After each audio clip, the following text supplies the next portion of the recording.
So, somebody else just became available for the New York Yankees as a target. I want to know what your thoughts are.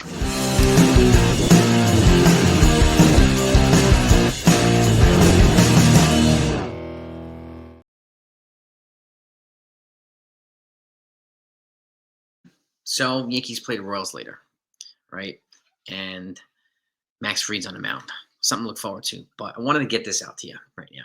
The lineup we'll have later when it comes out. It's not out yet. And we'll see if the Yankees make their roster move today for Clark Schmidt or tomorrow. There will be a roster move that has to be made to make room for Clark Schmidt. So stay tuned. Make sure you subscribe to the channel if you always want to be kept in the loop and up to speed on the Yankees. Okay. And especially if you happen to like football too, covering football now as well. So come along for the ride. We're marching towards 30,000 subs. Your support really means the world. So just a tremendous blessing. And I'd love to have you as part of this family. So with that said, let's put something up on the screen here. Okay. Now, this is Marlins just designated Jonah Bride for assignment. You're asking, who in the world is Jonah Bride? Yeah, I thought the same thing. But like I said, anytime somebody becomes available at a position of need, okay, I want to talk about it. Okay. Marlins announced outfielders Jesse Sanchez has been reinstated from the 10-day injured list. He had suffered a left oblique strain during spring training. In a corresponding move, Jonah Bride has been designated for assignment.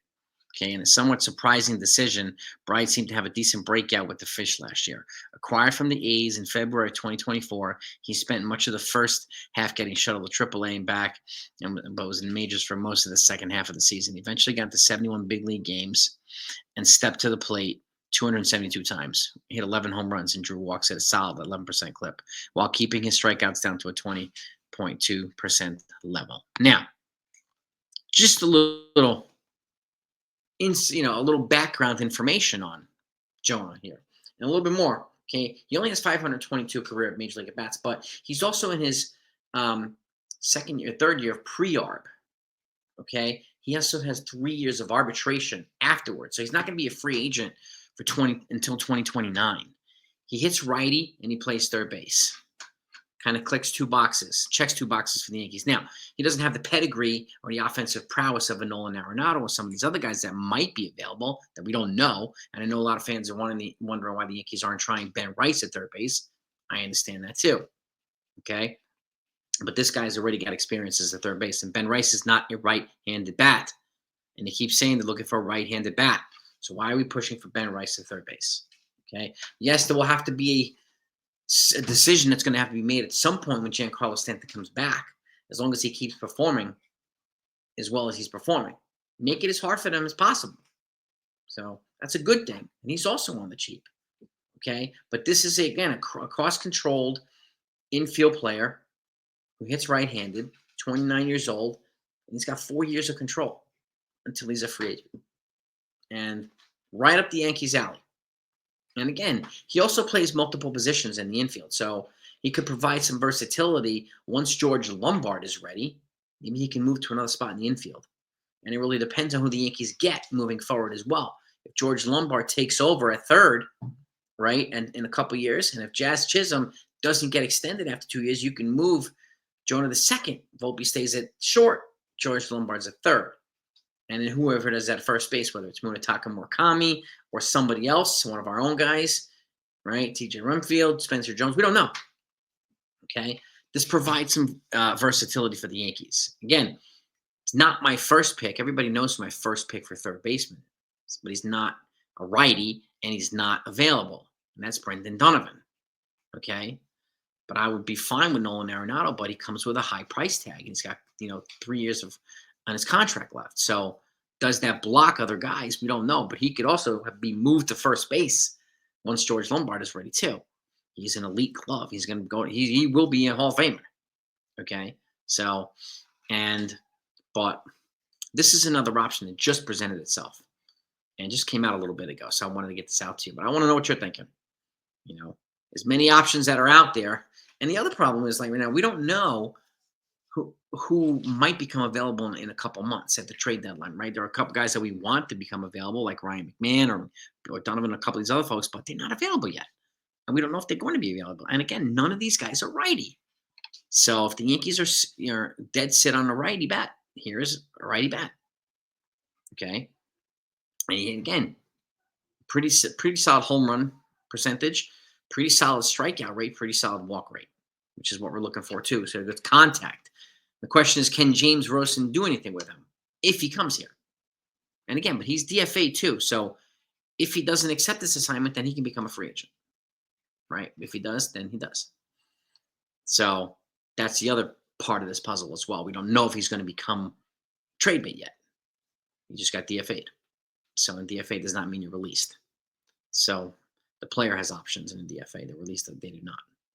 So Jonah Bride on the Marlins. And again,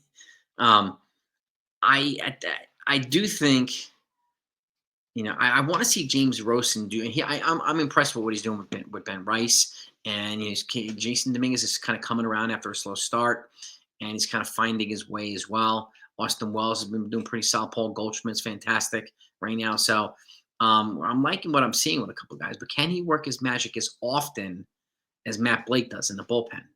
We don't know yet. Matt Blake has had a lot of projects to work with. James Rosen hasn't really had a lot of projects. He's had a lot of young guys to develop. So it's a little bit of a different thing there. But nevertheless, a lot of our young guys are hitting well. So that's a credit to James Rosen and then the rest of the staff. Remember, Brad Ausmus was working with the pitchers and the batters. So being a solid bench coach to Aaron Boone, right? And credit to Matt Blake for doing what he does with the pitching, because he's got young kids and veterans and cast-offs or dumpster dives, whatever people call it, pitching well, right? So that's a good thing. And I do think once Devin Williams heats up, and he does, if you look at his career stats, he's a slow starter in April, and then he really, really picks it up afterward once the weather gets warmer and things get a little bit more intense. But he's got his last 3 years, he's had a sub-2 ERA throughout the whole season with a high ERA in April. So that just shows how much better he gets as the season progresses.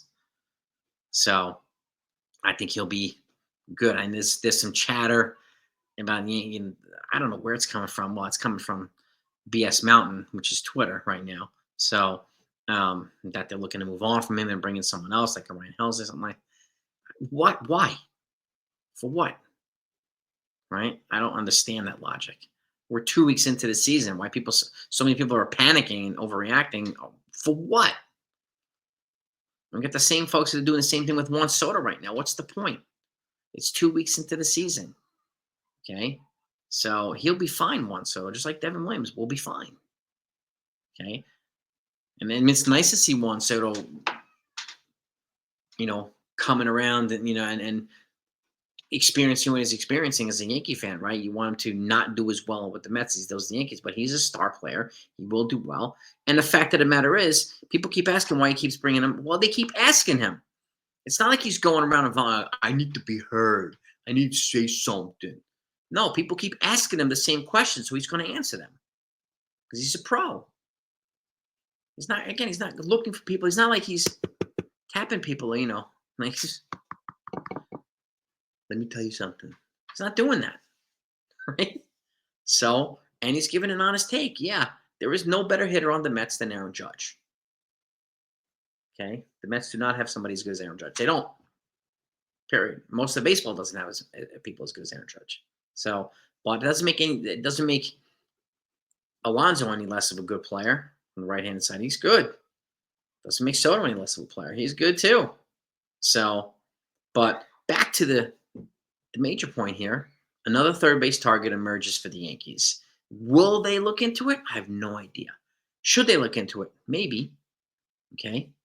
Give me your thoughts, gang. We'll be back later with the lineup and hopefully celebrate another Yankees win tonight. Let's go.